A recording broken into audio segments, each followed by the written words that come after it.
Hello.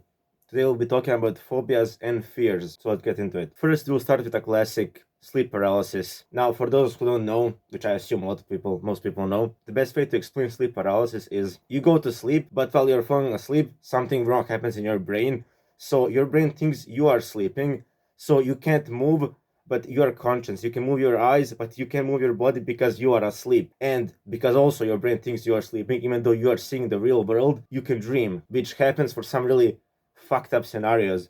Like chick I was talking to, her sleep paralysis was when she sleeps, she can see the window and she's on the ground floor. That a person came, opened the window and came inside and like came to her, and then she woke up, which is really fucking fucked up. The worst sleep paralysis that I ever had, because at the time my head was from the opposite side of the door, so the door was behind me and I didn't have any walls next to my bed, and my room is on the second floor. So I heard somebody smash open the window on the ground floor, but I couldn't move. And then I just heard them coming up the stairs and killing everybody in my family.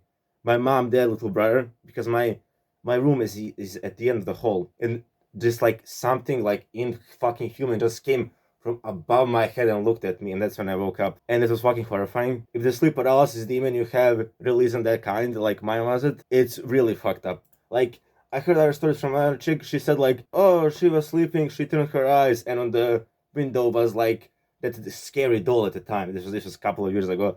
Scary doll at the time, and she woke up. But if it hits you right, it will hit you right. Then next one, set the scene. You're just chilling in your house, and then you see a little kid walking around, and he looks a lot like your son, but he couldn't be your son because your son is much older. And then you see your son sitting across from you, and you see he doesn't look like he looked before, but you just ignore it, like small changes. And then you come and ask him, who's this kid running around? And he says, Dad, do you not remember my son? That's pretty damn horrific. Losing your memories. I myself think that memories are a part of what makes us us. Next one, Uncanny Valley. I'll put some pictures up. If you really wanna experience Uncanny Valley, go look at Mandela Catalog, Analog Horror. This is one of the best shows I've ever seen. And the Uncanny Valley is when you look at something that's human but not quite right. I don't know if it's in our DNA or whatever, but the Uncanny Valley is just such visceral horror. Next one, when you feel a presence, like somebody is watching you, but you can prove it. And my favorite interpretation of this is from Mandela Catalog, where like they're not, this is not really spoilers, but demons are pretending to be humans, but they can't get humans quite right. And in that show, there's this line where it says, if you are sleeping in your bed, if you're in your bed, your eyes closed, and you feel like something is watching you out of the corner of your room, if you feel like something is breathing down your neck, don't open your eyes. And I think that's pretty damn cool. Like,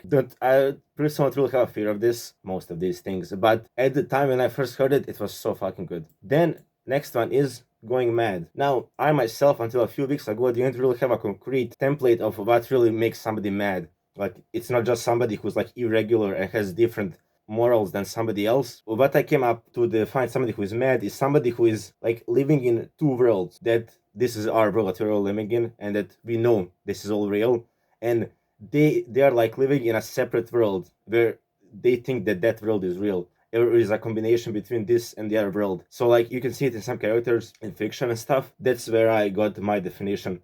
Somebody who sees things that aren't in this world, but to them they feel like they're real. So this is a short video. I hope you enjoyed. Goodbye.